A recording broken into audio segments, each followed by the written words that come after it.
योगी की तारीफ करने वाले जज की सीजेआई चंद्रचूड़ से शिकायत। अब जज के खिलाफ होगी कार्रवाई।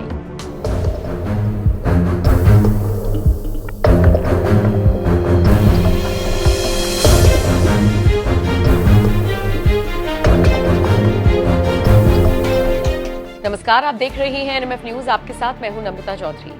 उत्तर प्रदेश के मुख्यमंत्री योगी आदित्यनाथ की तारीफ भी अब सोच समझकर करनी होगी। अब देखिए ना, एक जज साहब ने योगी की तारीफ क्या कर डाली। Chief justice of India Chandrachud से उनकी शिकायत कर दी गई। शिकायत करते हुए एक लंबा चौड़ा खत लिख दिया गया। इस खत में सीजेआई चंद्रचूड़ से कार्रवाई करने की मांग की गई है। अब इस खत में क्या लिखा है, पहले आपको वो बता देते हैं, उसके बाद किसने लिखा है, किसके खिलाफ लिखा है, वो आपको बताएंगे। खत में लिखा गया है, देखा गया है कि सत्र न्यायालय के इस आदेश में मुस्लिम समुदाय के बारे में गलत रूढ़िवादिता और कट्टर धारणाओं को कायम रखने का असर है।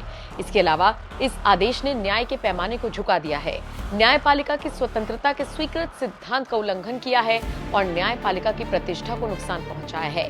ये न्यायिक अधिकारियों पर लागू होने वाले मानकों और मानदंडों का पालन करने यानी स्वतंत्रता, निष्पक्षता और औचित्य बनाए रखने में न्यायाधीश की घोर विफलता को दर्शाता है।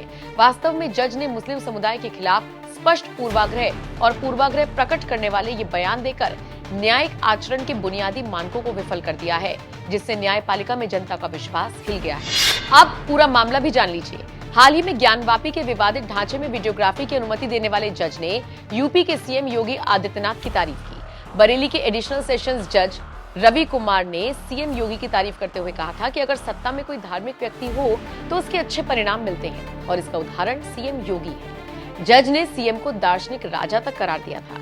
जज रवि कुमार दिवाकर ने साल 2010 दंगों का जिक्र करते हुए भी सीएम योगी की तारीफ की थी। आपको बता दें, इन दंगों का आरोपित तौकीर रजा को बनाया गया है। बहरहाल जज दिवाकर ने क्या कुछ कहा था वो आपको विस्तार से बता देते हैं। सत्ता का मुखिया एक धार्मिक व्यक्ति होना चाहिए, क्योंकि धार्मिक व्यक्ति का जीवन भोग विलास का नहीं बल्कि त्याग और समर्पण का होता है। इसका सबसे बड़ा उदाहरण सिद्धपीठ गोरखनाथ मंदिर के पीठाधीश्वर महंत योगी आदित्यनाथ जी हैं, जो उत्तर प्रदेश के वर्तमान सीएम हैं और उन्होंने इस बात को सही सिद्ध किया है। अगर कोई धार्मिक व्यक्ति सिंहासन पर बैठता है तो ये अच्छे परिणाम देता है। ये महान दार्शनिक प्लेटो ने अपनी किताब रिपब्लिक में दार्शनिक राजा की अवधारणा में कहा है। प्लेटो ने कहा है कि हमारे नगर राज्य में तब तक दुखों का अंत नहीं होगा जब तक यहाँ कोई दार्शनिक राजा न हो। अब आप ये भी जान लीजिए कि ये शिकायत किसकी तरफ से की गई है। दरअसल all India lawyers association for justice ने सीजेआई चंद्रचूड़ को लेटर लिखा और जज रवि दिवाकर के खिलाफ कार्रवाई की मांग की। अब देखना होगा सीजेआई इस पर क्या फैसला लेते हैं। बाकी आप इस खबर को किस तरह से देखते हैं? आपको लगता है कि योगी की तारीफ करने वाले जज के खिलाफ कार्रवाई होनी चाहिए? कमेंट करके अपनी राय हमें जरूर